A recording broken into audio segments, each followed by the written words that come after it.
Hello, welcome to the Clayton Brester channel. Today we have a few questions here. We're going to start with this. What is the relationship between polarity and dipole attraction? So we're just going to take a look at this. Polarity is like how positive and negative individual like atoms and molecules in a molecule is.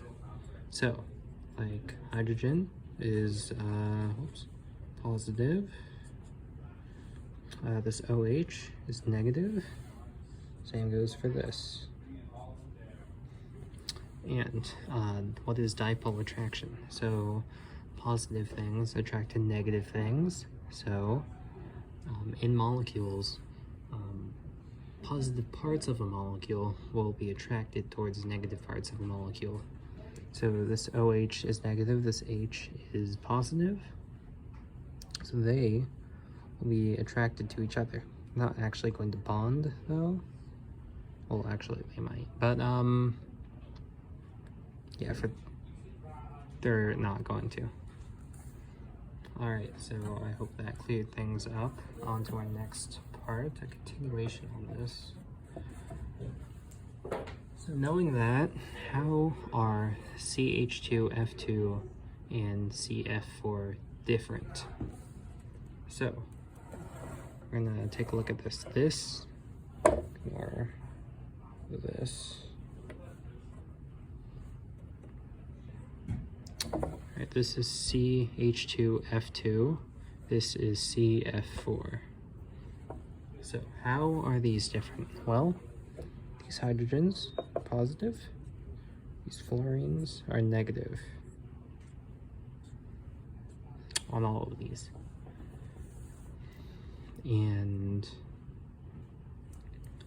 so looking at this, if we have like a tank with a bunch of CH2F2, CH2F2 will be more attracted to each other because these little fluorine pits, these negative little guys, are going to be attracted towards these hydrogens and vice versa. While in CF4, molecules that have the same charge, or particles of the same charge, are going to kind of reject each other. So if there's another fluorine for another CF4, they will be attracted. I mean, the opposite of attracted. They will repel each other. So that makes CH2F2 less volatile, and this more volatile because it's a harder time keeping itself together, so it's more likely to be a gas at whatever temperature you have.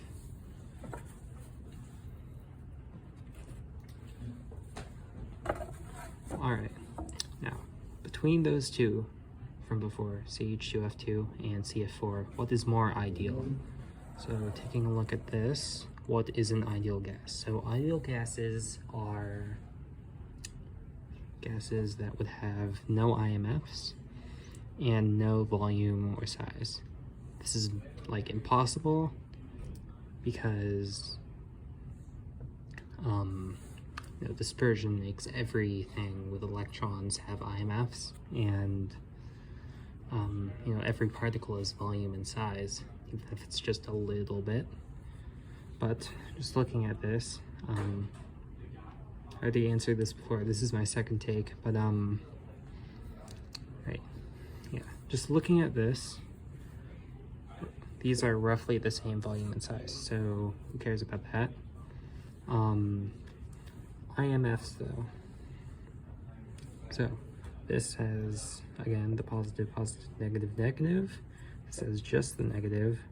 So while they're both polar, this is more polar in terms of itself. So again, in like a tank, this will have more IMFs attracting other molecules of it towards itself. And this would have less IMFs. So this is more ideal. because it sticks to itself less.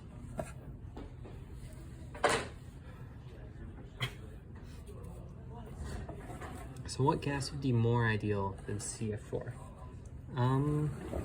So I said methane here. So CF4, wow, it's all negative, this is all positive, so it would act the same way, kind of. CF4 is a lot bigger because fluorine is much bigger than hydrogen. Hydrogen is a little small atom, so it shouldn't add as much space, so it is more ideal because it takes up less space. So remember that size, volume condition before. And finally, what would be less ideal than CH2F2? So the fun thing about carbons is that you can just stick them next to each other like little building blocks. So CH4F2, I took this, and yeah, it still has all these positives and these negatives, but again, it's bigger. It should act very similarly, kind of similarly, but it is a lot bigger, which makes it less ideal, because again, that other condition with the volume and size, it takes up more space, has more volume, it's larger. All right, so I hope that was helpful to anyone. Remember to like and subscribe, guys. It really helps the algorithm. Leave a comment down below. Thank you.